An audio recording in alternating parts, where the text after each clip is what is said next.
Hi there, Mehdi here again with another session of IELTS Booster, and in today's session we're going to work on one strategy for the listening module of IELTS exam. Okay, so in today's session we're going to work on listening skill again, and there is another session, mini lesson 3, and we are going to work on gap fills. So what is it? So let's see the table of contents. We're going to work, let's look at the question. What are the best practices for gap fill test? And this is the part 1 because we're going to work on it and we're going to look at it through different perspectives. And so if you don't know what the gap fill is, look at that test. So you see that there is a bank of word written up ahead in bold, and there are some 5 questions and you need to fill the gap. So it's easy. Gap fill the gap. Sometimes they give you the bank, like the example that you see here, and sometimes you need to write and fill the gap through your own words. Obviously by listening, and you listen to it and you choose the best word, you just fill it with the best word that you think you've heard through the listening, and it will complete that sentence. All right. So, in today's session, we would like to know what we need to consider in case we have a gap fill as one of our questions. So, there are different types of gap fills that we're going to work on later. But before knowing the types of gap fill that you need to do, basically in IELTS, we would like to know what strategies are generally used for any types of listening gap fills for any sorts of exams. So, as I explained earlier, when we say gap fill, it means that there is a part of a sentence is missing.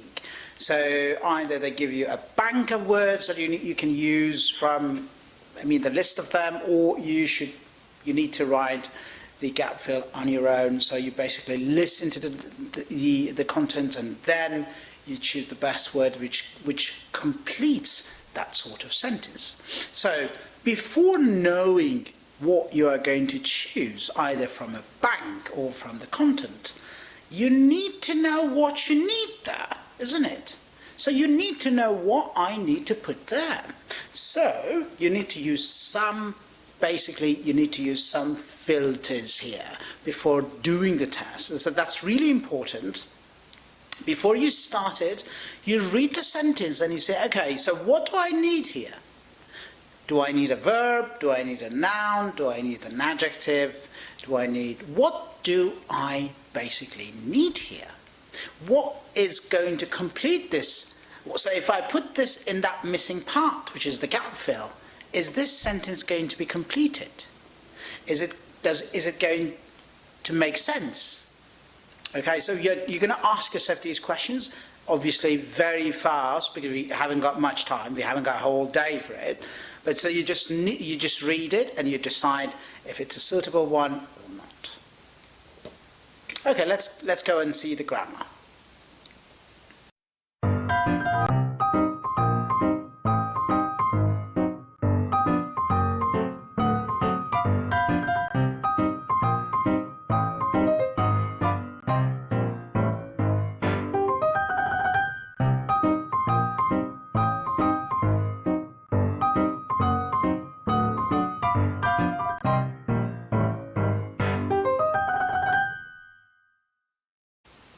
Okay, before doing that, you also need to know how many words you need to write in that field, in that gap. So for IELTS, you need to read how many words are needed.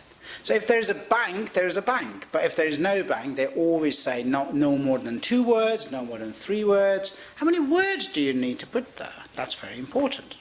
So you know how many words you are required to use, and the maximum number of words, because it's going to be stated.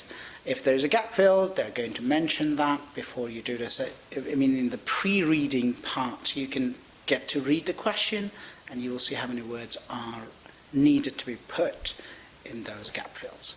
So after the number of words, so suppose that you know it's a verb. If it's a verb, what should you consider? So if it's a verb, you should see what is the verb tense of that verb. So is it in the past form? Is it in the present? Is it present perfect? Is it past perfect? What is it? Another thing you need to know, is it progressive or continuous, or is it not? It's not a progressive tense. So you should read it and use your grammar knowledge as a filter here to decide, what do I need to put there? That's very important. After that, another thing about a verb that you can ask yourself is it a passive voice or is it an active voice? By this I mean that, so the sentence that you see, is it passive or is it active grammatically? That really helps you. And I also talks about progressive and continuous, and there are other things. So if there is a preposition there, the verb I'm going to use, is it going to match that preposition? So if it says interested, so in, and there are some cases like interested and fascinated, so we know that fascinated comes with by, and interested comes with in, so you choose the best word, which in accordance with that, the preposition that was asked in that question. Okay. So what if it's a noun? Now, suppose that you read the sentence and say, oh, I think we need to put a noun here. So if it's a noun, what questions can you ask yourself? Is it countable or is it uncountable? Is it singular or is it plural? Are there any things like quantifiers? So if there is a many, you basically know that there are so many blob, and the word after many is a blank, is a gap. So you need to fill, and then you say, oh, many, obviously I need a plural noun, and countable, it needs to be countable and plural. So this is how you're going to use your grammar knowledge and your logic for guessing what you're going to put in each one of those skills. And that's really important, because if you don't know what you're looking for, what can you find? So I don't know what I'm looking for, but I'm still going to trying to find something. It's impossible, is it? Isn't it? Okay, so okie dokie. Then the next thing is, it's about the adjective. So if you need an adjective, what is the adjective describing in this sentence? So if the adjective is a blank, and you say, there's another noun coming afterwards, is it a person? Is it a place?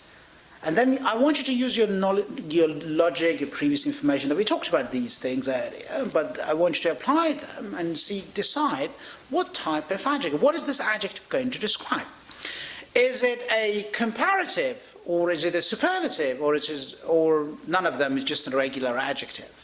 And then, can you guess what the adjective might be? That's also important. So you're going to use your meaning, definition, and logic to guess what might the adjective be, and what might the adjective describe. So that's all about the adjective. And the same thing is going to be about adverbs. If it's an adverb, so what is this adverb describing in the sentence? Is it describing a verb? Is it describing another adverb or an adjective, basically, like extremely hot? Extremely is an adverb, and hot is an adjective. So I did it really well. Really is an adverb. Well is an adverb. So they show the intensity of that adverb. And then you might also need to write some prepositional phrases or some prepositions. Again, you need to be careful what prepositions are needed to be used. Are we talking about place? Are we talking about, is it a preposition of place? Is it for place, for time, for a person? For what is it used for? Why do we need that? You can use the other verbs and the other parts and components of that sentence to decide what you need to put in that gap fill. So all in all, the grammatical filters are indeed important. They're very important, because you're going to know, if you don't know what you need to put in that blank grammatically, you're not going to use the right word either from the bank or from the content that you're going to be exposed to. So yes, that was the end of today's session. I will show a short, quick review so that you can review all those parts.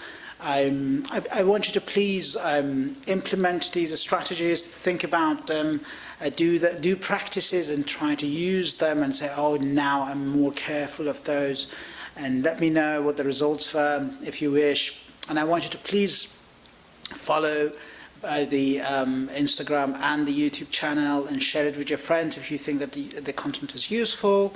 So thank you very much for sharing and subscribing to the channel, and stay with me with the next strategy that I'm going to talk about. We're still going to work on gap fills in the coming sessions, so wait for another strategy coming up next. Thank you very much for watching. Stay with me and watch the final wrap-up video of today's mini lesson. Bye bye.